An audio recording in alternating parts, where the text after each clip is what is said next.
నమస్తే Zee TV news కి స్వాగతం. నేను కృష్ణకుమారి. ముందుగా వార్తల్లోని ముఖ్యాంశాలు.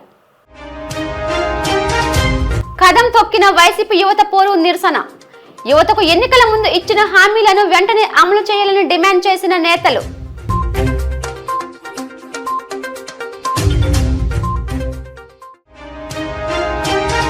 తెరపైకి లూలు మాల్ కి కేటాయించిన భూ వివాదం.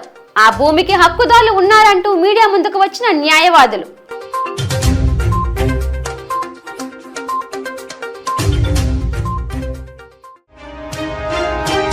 ప్రభుత్వంపై మండిపడ్డ శాసన మండలి ప్రతిపక్ష నేత బొత్స సత్యనారాయణ.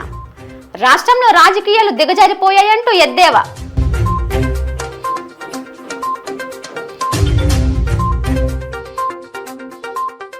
వైఎస్ఆర్ కాంగ్రెస్ పార్టీ అధినేత మాజీ ముఖ్యమంత్రి జగన్మోహన్ రెడ్డి పిలుపు మేరకు నేడు రాష్ట్ర వ్యాప్తంగా అన్ని జిల్లా కేంద్రాల్లో యువత పోరు కార్యక్రమం నిర్వహించబడింది.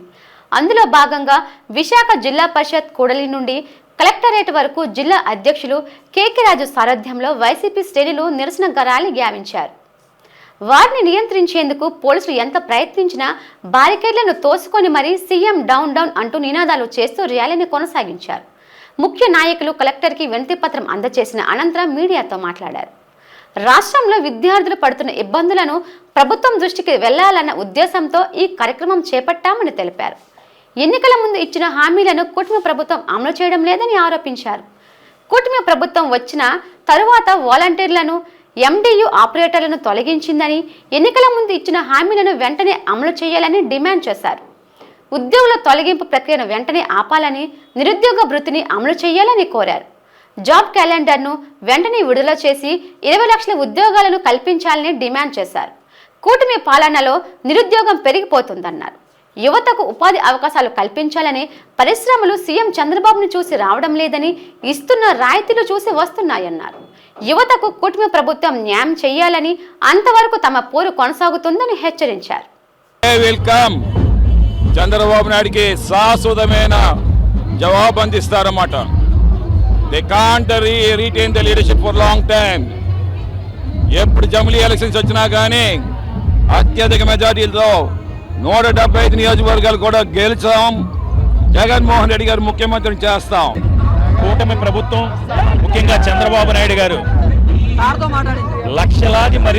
లక్షలాది మంది నిరుద్యోగ యువకుల భవిష్యత్తును ప్రశ్నార్థకం చేసే విధంగా 20 లక్షల ఉద్యోగాలు కల్పిస్తానన్న మాట మరిచి నిరుద్యోగ భృతి ఇవ్వక, ఫీజు రియంబర్స్మెంట్ ఇవ్వక, వసతి దీవెన ఇవ్వక, అదేవిధంగా ఎండియూ వెహికల్స్ సంబంధించి కానీ 2,66,000 మంది వాలంటీర్స్ ఉద్యోగాలు తొలగించే విషయంలో కానీ, ఏదైతే ఆపోజిట్ సొమ్మిది తొలగించే విధానంలో కానీ ఈ ప్రభుత్వం వ్యవహరిస్తున్న నిర్లక్ష్య ధోరణి, ఈ ప్రభుత్వం నిరుద్యోగ యువకులను మోసం చేసిన తీరుని ఎండగట్టే విధంగా మా నాయకుడు మాజీ ముఖ్యమంత్రి శ్రీ వైఎస్ జగన్మోహన్ రెడ్డి గారి ఆదేశాల మేరకు ఈరోజు రాష్ట్ర వ్యాప్తంగా యువత పోరు పేరుతో నిరుద్యోగ యువకుల తరపున వైఎస్ఆర్ కాంగ్రెస్ పార్టీ పోరాటం చేయడం జరిగింది.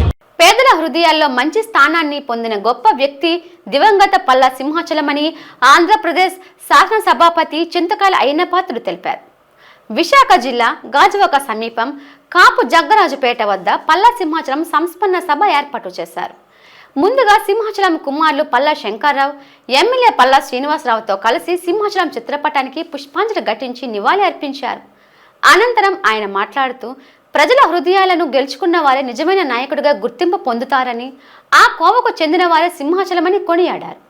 ఈ కార్యక్రమంలో ఎమ్మెల్యేలు గణబాబు, సుందరపు విజయకుమార్, విష్ణుకుమార్ రాజు, గంటా శ్రీనివాసరావు, వెలగపూడి రామకృష్ణ బాబు, పంచకర్ల రమేష్ బాబు, వంశకృష్ణ శ్రీనివాస్, కలెక్టర్ హరేంద్ర ప్రసాద్, మాజీ మంత్రి గుడివాడ అమర్నాథ్ తదితరులు పాల్గొన్నారు.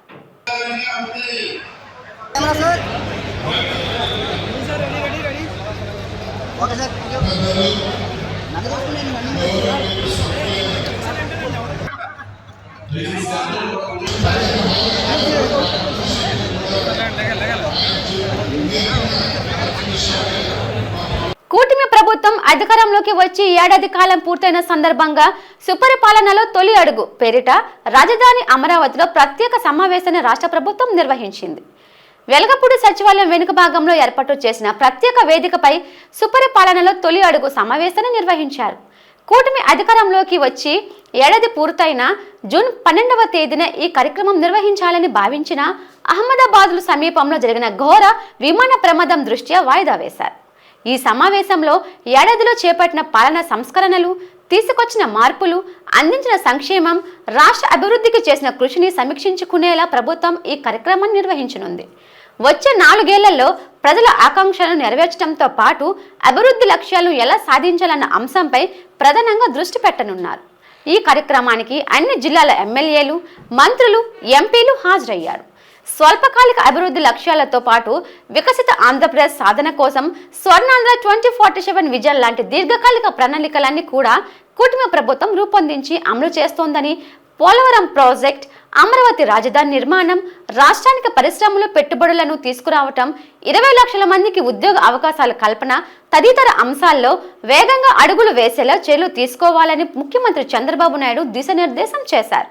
వారు చెడ్డవారైతే చెడ ఫలితాలు వస్తాయని ఆనాడు డాక్టర్ బిఆర్ అంబేద్కర్ గారు అన్నారు.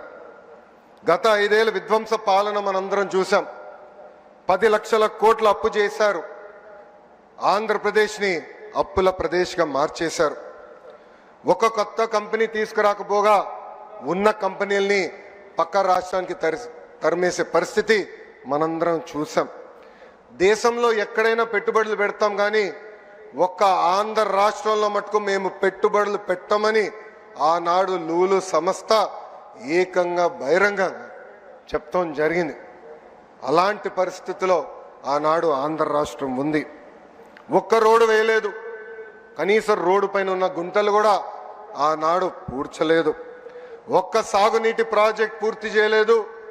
వరం లాగున్న డ్రిప్ ఇరిగేషన్ ఏకంగా ఇచ్చే సబ్సిడీ కూడా రద్దు చేశారు. ఇంకా వెలుగొండ ప్రాజెక్ట్ పూర్తి కాకుండా ముందల్నే జాతికి అంకితం చేసే సందర్భాలు మనం చూసాం.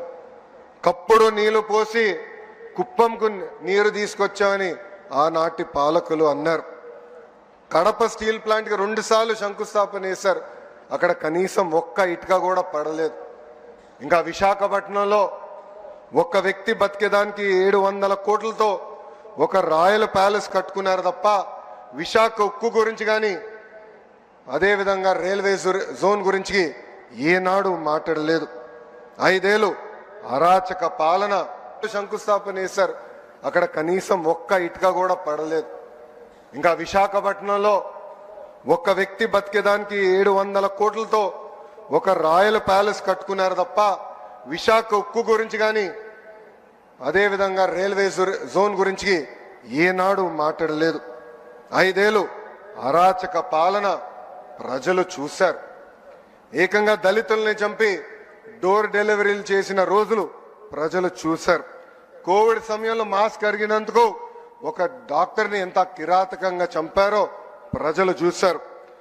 అక్కని వేధించాడని కంప్లైంట్ చేసిన ఒక అమర్నాథ్ గౌడ్ని ఏకంగా పెట్రోల్ పోసి తగలబెట్టి చంపేసిన రోజులు ప్రజలు చూశారు.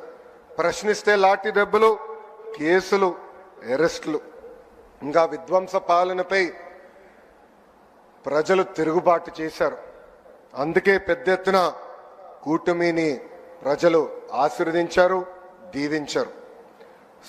లోక కళ్యాణార్థమై 9 రోజుల పాటు నిర్వహించనున్న శ్రీ వారాహి అమ్మవారి నవరాత్రి యాగ మహోత్సవాలకు విస్తృత ఏర్పాట్లు జరుగుతున్నాయి. విశాఖ జిల్లా గాజువాక సమీపం 87వ వార్డ్ వడ్లపూడి ఈ సేవా గ్రౌండ్స్ లోని దీనికి సంబంధించి నిర్వాహకులు బ్రోచర్ను ఆవిష్కరించారు.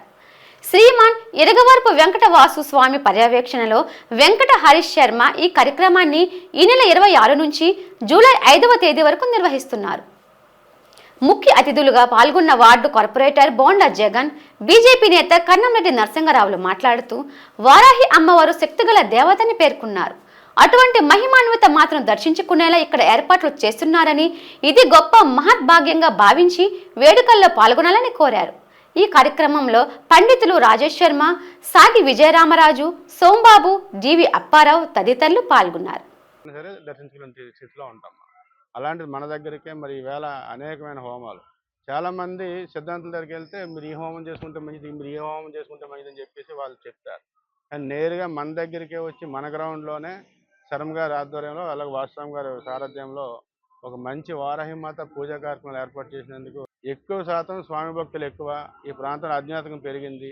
దాన్ని ఏదైనా సరే భక్తులందరూ కూడా గమనించి మరి ఏదైతే ఇక్కడ జరుగుతున్న వారాహిమాత హోమాల్లో కానీ మరి ఏదైతే అందులో పాల్గొని ఆ అమ్మవారు కృపకు పాత్రలు అవుతారని, అలాగే భక్తులందరూ కూడా వచ్చి ఈ కార్యక్రమాన్ని విజయవంతం చేస్తారని చెప్పి సభాముఖంగా తెలియపరుచుకుంటూ సెలవు తీసుకుంటాం. ఈ నెల 26వ తేదీ నుంచి వచ్చే నెల 5వ తేదీ వరకు ఈ గ్రౌండ్లో శ్రీ వారాహి అమ్మవారి నవరాత్రి పూజలు అత్యంత వైభవంగా చేయటానికి హరీష్ శర్మ గారు గత నెల రోజులుగా ఈ బ్రోచర్స్ ఇవన్నీ తయారు చేసి పెద్దలందరినీ కలిసి మన సనాతన హిందూ ధర్మాన్ని కాపాడడంలో హరీష్ శర్మ గారు గత 10 ఏళ్ళగా మేము చూస్తున్నాము. మనకి లంకా మైదానంలో భారీ వినాయకుడు పెట్టినప్పుడు కూడా ఆయన ఆధ్వర్యంలోనే శాస్త్రోక్తంగా పూజలు హోమాలు చాలా చక్కగా చేస్తారు. లోక కళ్యాణార్థం చేసే ఈ కార్యక్రమంలో మన గాజువాక పారిశ్రామిక ప్రాంతంలో ఉన్నటువంటి భక్తులందరూ కూడా, హిందూ బంధువులందరూ కూడా వచ్చి ఈ కార్యక్రమం విజయవంతం చేయాలని కోరుకుంటున్నాం. జాతీయ బీసీ సంక్షేమ సంఘం రాష్ట్ర జిల్లా అధ్యక్షులుగా డాక్టర్ నమ్మి అప్పలరాజు నియమితులయ్యారు. ఈ సందర్భంగా జాతీయ రాష్ట్ర బీసీ సంక్షేమ సంఘం అధ్యక్షులు లాక వెంగళరావు యాదవ్ ముఖ్య అతిథిగా విచ్చేసి ఎన్ఏడి కూడల వద్ద కార్యాలయాన్ని ప్రారంభించారు. ఈ సందర్భంగా నూతనంగా ఎన్నికైన నమ్మి అప్పలరాజు మాట్లాడుతూ బీసీ సంక్షేమ సంఘం అభివృద్ధి కోసం నిరంతరం కృషి చేస్తానని తెలిపారు. జూలైలో విజయవాడలో జరగనున్న బీసీ సంఘం సంక్షేమ సమావేశాలని విజయవంతం చేయడానికి కృషి చేస్తానన్నారు. అనంతరం జిల్లా కార్యవర్గాన్ని ఏర్పాటు చేశారు. ఈ కార్యక్రమంలో బీసీ సంఘాల రాష్ట్ర నాయకులు, సంఘం సభ్యులు పాల్గొన్నారు. నలుమూల నుంచి కూడా వచ్చిన పెద్దలందరికీ కూడా నా హృదయపూర్వక నమస్కారాలు చెప్తున్నాను. ఎందుకంటే ఒక్క దగ్గర నుంచి కాదు, విజయవాడ, కర్నూలు, నెల్లూరు, కడప నుంచి ఎంతమంది పెద్దలు వచ్చి ఈరోజు ఈ కార్యాలయం ఓపెన్ చేయడం అనేది నాకు చాలా గర్వంగా ఉంది. అలాగే మా నియోజకవర్గం నుంచి కూడా చాలామంది మహిళలు వచ్చున్నారు. అందుకే అందరికీ నా హృదయపూర్వక నమస్కారాలు చెప్పుకుంటూ థ్యాంక్స్. కూటమి ప్రభుత్వ భూదాహానికి నగరంలో మరో విలువైన భూమి మాయమవుతోందని కొంతమంది న్యాయవాదులు మీడియా ముందుకు వచ్చారు. విశాఖ నగరం నడిఒడ్డులో ఉన్న పాండురంగాపురంలోని హార్బర్ పార్క్ చెందిన 13.8 ఎకరాల భూమిని ప్రభుత్వం అనధికారికంగా లూలు అనే అంతర్జాతీయ షాపింగ్ మాల్ సంస్థకు 99 ఏళ్ల లీజుకు ఇవ్వడం చట్టబద్ధం కాదని, ఇది పూర్తిగా ప్రైవేటు జిరాయితీ భూమని, దీనిపై కోర్టులో పలు పిటిషన్ల విచారణ జరుగుతుందని స్థలం యజమానుల తరపు న్యాయవాదులు తెలిపారు. ఈ మేరకు నగరంలోని ఒక ప్రైవేట్ హోటల్లో ఏర్పాటు చేసిన మీడియా సమావేశంలో బాధితుల తరపు ఏపీ హైకోర్టు అండ్ సుప్రీంకోర్టు న్యాయవాది వాడపల్లి శివానంద మాట్లాడుతూ, విశాఖపట్నం బీచ్ రోడ్లోని సుబ్బిరామిరెడ్డి గెస్ట్ హౌస్ పక్కన ఉన్న భూమిని ఆంధ్రప్రదేశ్ రాష్ట్ర ప్రభుత్వం ఎంతో ఆర్భాటంగా లూలు సంస్థకు కేటాయించినట్లు ప్రకటించిందని, కానీ ఆ స్థలానికి సంబంధించి 10 మంది యజమానులు, వారి వారసులు ఉన్నారని తెలిపారు. వారిని సంప్రదించకుండా, వారికి ఎటువంటి నష్టపరిహారం చెల్లించకుండా ప్రభుత్వం ఏకపక్షంగా ప్రైవేటు సంస్థకు కేటాయించడంపై బాధితులు హైకోర్టులో న్యాయ పోరాటం చేస్తున్నారని తెలిపారు. దీనిపై ఇప్పటికే ఆంధ్రప్రదేశ్ హైకోర్టులో 4 రిట్ పిటిషన్లు, సుప్రీంకోర్టులో ఒక స్పెషల్ లీవ్ పిటిషన్ వేయడం జరిగిందని పేర్కొన్నారు. దీనిపై ప్రభుత్వం కౌంటర్ దాఖలు చేయాల్సి ఉందని, అప్పటి వరకు ఈ స్థలానికి సంబంధించి ఎటువంటి నిర్మాణాలు చేపట్టడం కానీ ఎటువంటి ఇతర ఆర్థిక లావాదేవీలు జరపరాదని ఆయన సూచించారు. అలా ఎవరైనా జరిగితే చట్టరీత్యా చర్యలు తీసుకోబడుతుందని ఆయన తెలిపారు. ఈ వైజాగ్ నడిబడ్డులో భూముల విలువ పెరిగిపోవడంతో ఎటువంటి ఎంక్వైరీలు లేకుండా గవర్నమెంట్ మాకు బలం ఉంది కదా అని చెప్పి, మేం చేసిందే ఇష్టారాజ్యం అని చెప్పి, న్యాయం చూడదని చెప్పి కళ్ళు మూసుకొని గుడ్డిగా ఏకపక్షంగా భూములు ఆక్రమించడం, ప్రైవేటు వ్యక్తులకి డబ్బుల కోసం కక్కుర్తిపడి ప్రైవేటు వ్యక్తులకు దారాదత్తం చేయడం జరుగుతున్నది. దానికే నిండు ఉదాహరణ రీసెంట్గా తేదీ 26/3/2025 గవర్నమెంట్ ప్రభుత్వం లూలు ఇంటర్నేషనల్ షాపింగ్ మాల్కి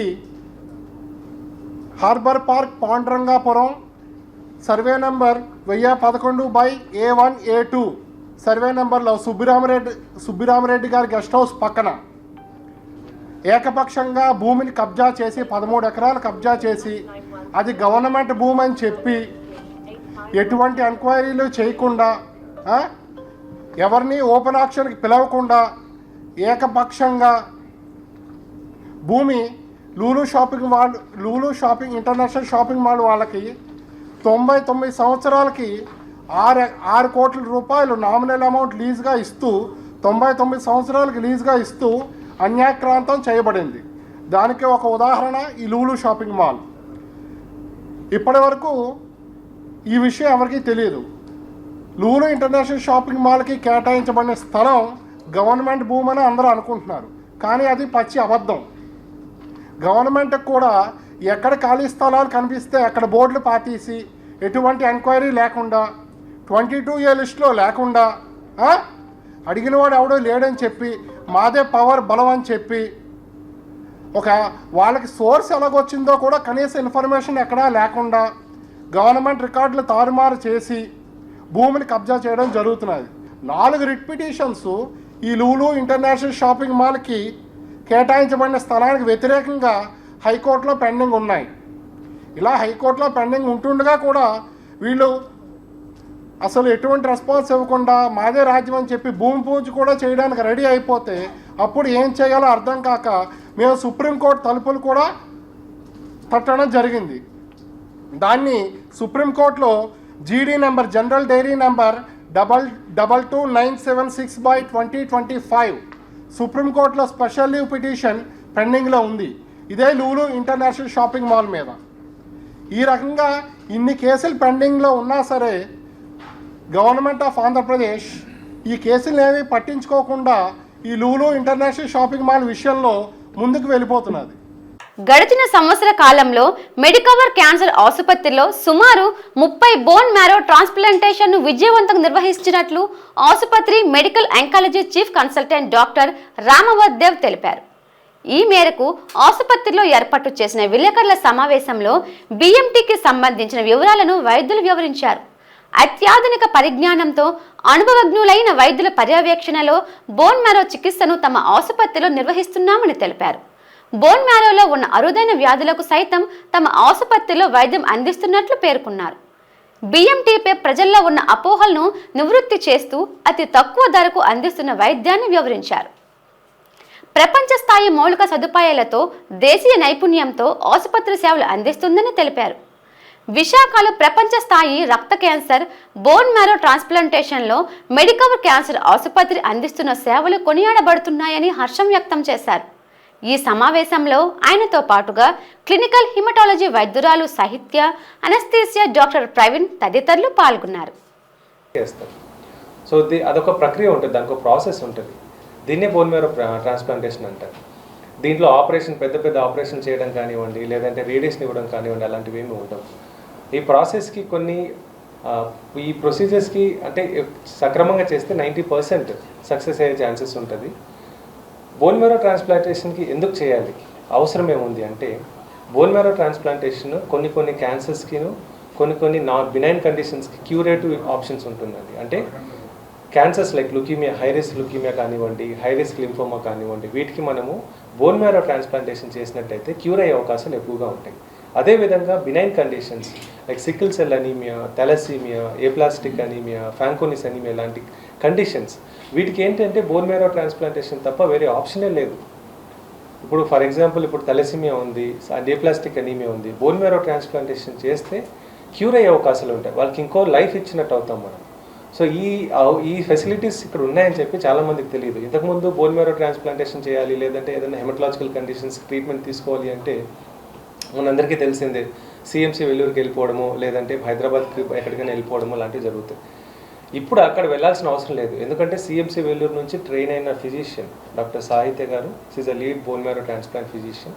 ఆవిడ సిఎంసి వెల్లూరులో ట్రైన్ అయ్యి వచ్చారు. అదేవిధంగా ఎయిమ్స్ ఢిల్లీలో హెమటాలజీ ప్లస్ హెమటలాజికల్ క్యాన్సర్స్లో డిఎం చేసి వచ్చారు.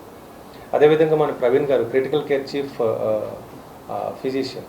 సో వెరీ గుడ్ స్టాఫ్, అంటే మన most trained and most capable faculty ఇక్కడే ఉన్నారు మనకి. అదేవిధంగా మన సిస్టర్స్ ఎవరైతే ఉన్నారో, ఇక్కడ నర్సెస్ ఎవరైతే ఉన్నారో, వాళ్ళకి మేము స్పెసిఫిక్గా సిఎంసి వెల్లూరు పంపించి బోన్ మ్యారో ట్రాన్స్ప్లాంటేషన్లో వాళ్ళకి ట్రైనింగ్ ఇప్పించి మరీ తీసుకొచ్చాం. అందుకని మనకు అవుట్కమ్స్ చాలా బాగుండడం జరుగుతుంది అన్నమాట. సో ఫైనల్గా చెప్పేది ఏంటంటే, మనకి ఈ latest procedure bone marrow transplantation ఏదైతే అడ్వాన్స్ ప్రొసీజర్ ఉందో, దీనికోసం మనం ఎక్కడికో వెళ్ళాల్సిన అవసరం లేదు. ఈ సదుపాయం మన మెడికవర్ క్యాన్సర్ ఇన్స్టిట్యూట్లోనే ఉంది. అండ్ మోస్ట్ అడ్వాన్స్డ్ రూమ్స్ అంటే పాజిటివ్ ప్రెషర్ వెంటిలేటర్, హెపా ఫిల్టర్స్తో పాటు very well trained staff, doctors కానివ్వండి, సిస్టర్స్ కానివ్వండి, అందరూ ఇక్కడే అవైలబుల్ ఉన్నారు. And the success rates are very very high. So ఎవరికైనా బోన్ మ్యారో ట్రాన్స్ప్లాంటేషన్ చేయించుకోవాలి, అది తక్కువలో చేయించుకోవాలి. ఇప్పుడు for example bone marrow transplantation అన్నది ఢిల్లీ లేకపోతే హైదరాబాద్ లేకపోతే ముంబైలో చేసినట్టయితే దగ్గర దగ్గర 20 లక్షలు 25 లక్షలు అవుతాయి. మీరు వినే ఉంటారు దాని గురించి. మేము ఇక్కడ మన ఇన్స్టిట్యూట్లో మెడికవర్ క్యాన్సర్ ఇన్స్టిట్యూట్లో 10 లక్షలకి మ్యాక్సిమం 15 lakhsకి మేము బోన్ మ్యారో ట్రాన్స్ప్లాంటేషన్ చేయడం జరుగుతుంది. అంటే ఎంతగా ఆల్మోస్ట్ దగ్గర దగ్గర half rate. Same bone marrow transplantation మీరు హైదరాబాద్లో చేయించుకుంటే 20 నుంచి 25 లక్షలు అవుతుంది. అదే మన ఇన్స్టిట్యూట్లో ఇక్కడ చేయించుకోగలిగితే 10 to 15 lakhs. అప్పుడు ఎవరికైనా ఆరోగ్యశ్రీ సదుపాయాలు ఉంటే అందులో వాళ్ళకి ఫ్రీగా చేయడం జరుగుతుంది. మనకి తెలియకపోయినా చాలా మంది మేనరికాల్లో పెళ్లి చేసుకుంటూ ఉంటారు. సో వాళ్ళ పిల్లలకి జెనెటిక్ ప్రాబ్లమ్స్ అనేవి వస్తుంటాయి. సో జెనెటిక్ ప్రాబ్లం ఒకసారి మన పిల్లలు ఎఫెక్ట్ అవుతే క్యూర్ అనేది ఉండదు, జీవితాంతం ఆ జెనెటిక్ ప్రాబ్లంతో బాధపడాలి. లైక్ థాలసీమియా అనుకోండి, సికిల్ సెల్ ఎనీమియా, కొన్ని వేరే జెనెటిక్ ప్రాబ్లమ్స్ ఉంటాయి, ఆస్టియోపెట్రోసిస్, గాషెస్ డిసీజ్. వీటికి క్యూర్ అనే ఆప్షనే లేదు చాలా కాలం వరకు. సో 20-30 years ముందు నుంచి ఏంటంటే ఇలా బోన్ మ్యారో ట్రాన్స్ప్లాంట్ చేస్తే కొన్ని జెనెటిక్ కండిషన్స్ క్యూర్ అయ్యే ఛాన్సెస్ స్టార్ట్ అయినాయి. అలా చేయగా ప్రోటోకాల్స్ అన్ని రిఫార్మ్ చేసుకోగా ఇప్పుడున్న స్టేటస్ ఏంటి అంటే 50 to 70% ఆఫ్ జెనెటిక్ ప్రాబ్లమ్స్ ఏమొచ్చినా బోన్ మ్యారో ట్రాన్స్ప్లాంట్ సక్సెస్ఫుల్గా జరిగితే వాళ్ళకి సెకండ్ లైఫ్ ఇచ్చినట్టు అవుతుంది. మెయిన్గా sickle cell anemias, thalassemias, metabolic disorders, aplastic anemias, ఇవన్నీ ఏంటంటే బోన్ మ్యారో ట్రాన్స్ప్లాంట్ లేకపోతే వాళ్ళు 10 సంవత్సరాలు 20 సంవత్సరాల నుంచి బ్రతకరు. అదే ట్రాన్స్ప్లాంట్ సక్సెస్ఫుల్ అయితే వాళ్ళకి నార్మల్ లైఫ్ 70 years 80 years వరకు నార్మల్గా బ్రతికే ఛాన్సెస్ ఉంటాయి. ఇది ఓన్లీ బినైన్ కండిషన్స్. క్యాన్సర్స్ పరంగా డాక్టర్ గారు అన్నట్టు high risk cancers, blood cancers చిన్నపిల్లల్లోని, పెద్దవాళ్ళలోని, క్రానిక్ లుకీమియాస్ కొన్నిట్లోని, లింఫోమాస్ అంటారు, పిక్కల క్యాన్సర్స్, వీటిలోని హై రిస్క్ కేసెస్లోని ట్రాన్స్ప్లాంట్ చేస్తే మళ్ళీ వాళ్ళకి క్యాన్సర్ రాకుండా మనం ప్రివెంట్ చేసుకోవచ్చు. అండ్ చాలామంది అపోహ ఏంటంటే బోన్ మ్యారో ట్రాన్స్ప్లాంట్ అంటే సర్జరీ చేసేస్తారు, బోన్ మ్యారో తీసేస్తారు అనేది. అలాంటిది ఏం కాదు. అందరూ రక్త డొనేషన్ వినే ఉంటారు కదా, బ్లడ్ డొనేషన్స్ విని ఉంటారు కదా, ఇది కూడా అదే ప్రాసెస్ అండి. దీంట్లో ఏంటంటే బ్లడ్ బదులు స్టెమ్ సెల్స్ డొనేట్ చేస్తారు. అలా డొనేట్ చేయడం వల్ల డోనర్ కంటూ ఏమీ ప్రాబ్లం ఉండదు. చాలామంది 2-3 సార్లు డొనేషన్ కూడా చేస్తూ ఉంటారు.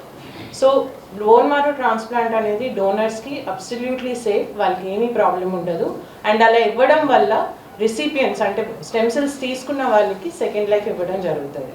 గాజువాక 65వ వార్డ్ వాంబే కాలనీ గరుడాద్రి కొండపై వెలిసిన శ్రీదేవి భూదేవి సమేత వైకుంఠ వెంకటేశ్వర స్వామి ఆలయంలో ఆలయ ధర్మకర్త మంత్రి మంజుల, ఆలయ చైర్మన్ దొడ్డి రమణ ఆధ్వర్యంలో స్వామివారికి మహాభిషేకం, గరుడ స్వామివారి విగ్రహ ప్రాణప్రతిష్ఠ అత్యంత ఘనంగా నిర్వహించబడింది. ఆంధ్రప్రదేశ్ సాధు పరిషత్ అధ్యక్షుడు శ్రీనివాసానంద సరస్వతి స్వామివారి చేతుల మీదుగా గరుడవారి విగ్రహం ప్రాణప్రతిష్ఠ జరిగింది. ధ్వజస్తంభం స్థాపించి 16 రోజుల సందర్భంగా గరుడ స్వామివారి విగ్రహ ప్రాణప్రతిష్ఠ, అభిషేకాలు, విశిష్ట పూజలు ఆలయ ప్రధాన అర్చకులు పరిహార మణికుమార్ ఆచార్యులు, కార్యక్రమ ప్రధాన అర్చకులు హరికృష్ణ ఆచార్యుల చేతుల మీదుగా అభిషేకంలో హోమంలో నిర్వహించారు. అతిథులు మాట్లాడుతూ ఉత్తరాంధ్రలో ఉత్తర ద్వారంలో వెలసిన వైకుంఠ వెంకటేశ్వర స్వామి వారు వాంబే కాలనీలో కొలువు తీరారన్నారు. వైకుంఠ వెంకటేశ్వర స్వామికి 7 వారాలు నిష్ఠతో పూజ చేసి 7 ప్రదక్షిణలు గావించిన భక్తుల కోరికలు తప్పక నెరవేరుతాయని స్పష్టం చేశారు.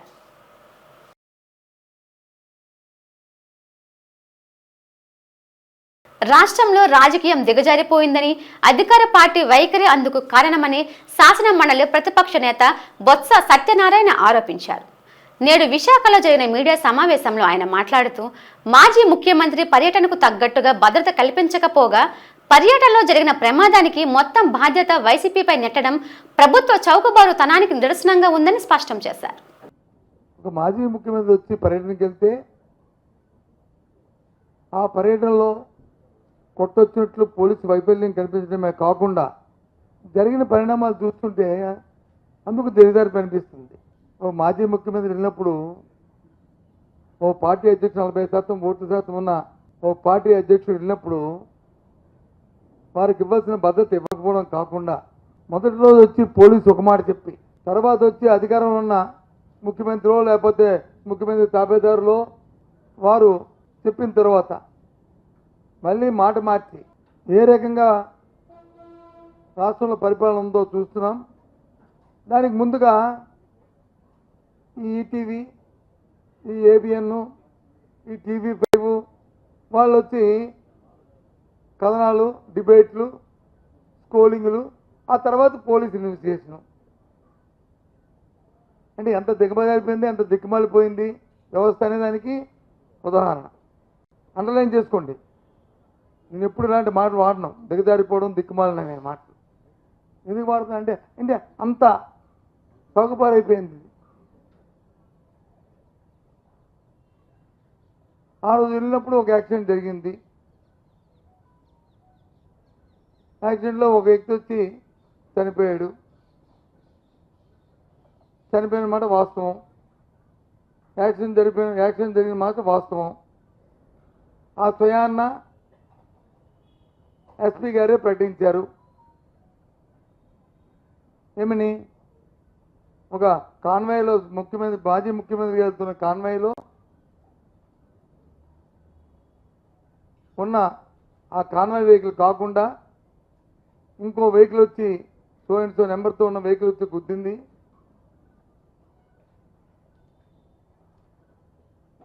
దానివల్ల చనిపోయాడనే విషయాన్ని ఎస్పీఐ చెప్పారు స్వయంగా. ఆ తర్వాత మళ్ళీ 2 రోజులు పోయిన తర్వాత మాట మార్చి మళ్ళీ ఈ రకమైన డ్రామాను మొదలుపెట్టారు. సరే, ఇవన్నీ పక్కన పెడితే నేను అడుగుతున్నా, అడ్మినిస్ట్రేషన్ గురించి మాట్లాడుతున్నాను. అసలు రాష్ట్రంలో అధికార పార్టీ తాలూకు వైఖరి గురించి మాట్లాడుతున్నాను.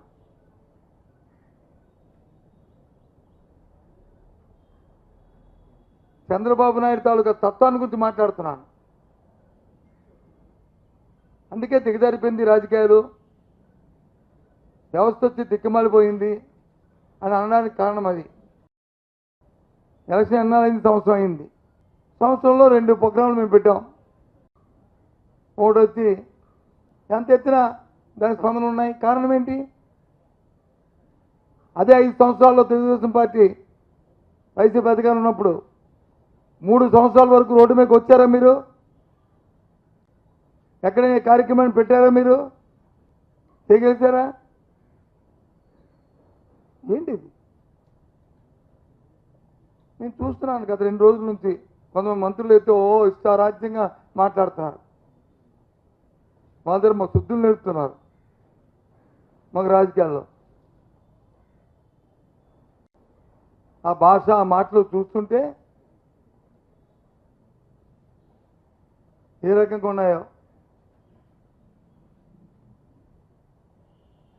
నడవడికలు మాకు నేర్పుతున్నారు.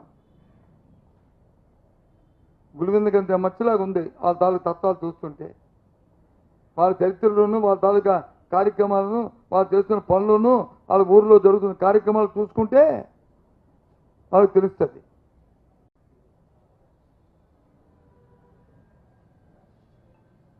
సూటిగా ప్రశ్న అడుగుతున్నాను.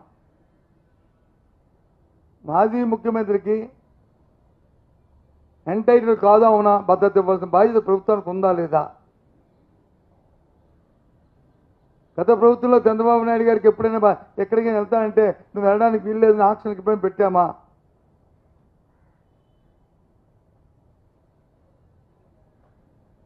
ముందుగా మీరు సమాచారం ఇచ్చినప్పుడు లేదు.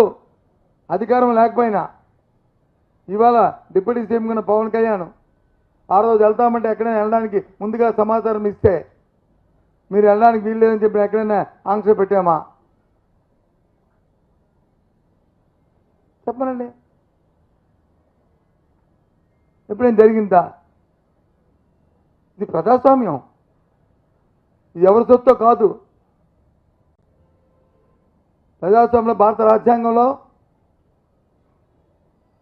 ప్రతి పౌరుడికి, ప్రతి రాజకీయ పార్టీకి హక్కులు ఉన్నాయి. ఆ చట్ట ప్రకారమే, ఆ రాజ్యాంగ ప్రకారమే ప్రవర్తిస్తాం. వార్తలు ముగించే ముందు ముఖ్యాంశాలు మరోసారి. కదం తొక్కిన వైసీపీ యువత పోరు నిరసన. యువతకు ఎన్నికల ముందు ఇచ్చిన హామీలను వెంటనే అమలు చేయాలని డిమాండ్ చేసిన నేతలు.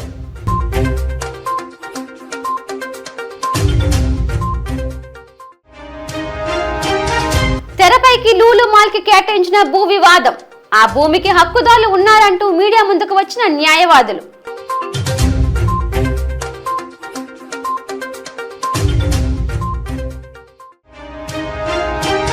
ప్రభుత్వంపై మండిపడ్డ శాసన మండలి ప్రతిపక్ష నేత బొత్స సత్యనారాయణ.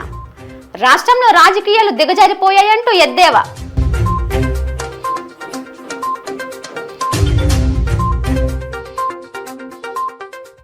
ఈ వార్తలు ఇంతటితో సమాప్తం. చూస్తూ ఉండండి జీటీవీ న్యూస్. నమస్తే.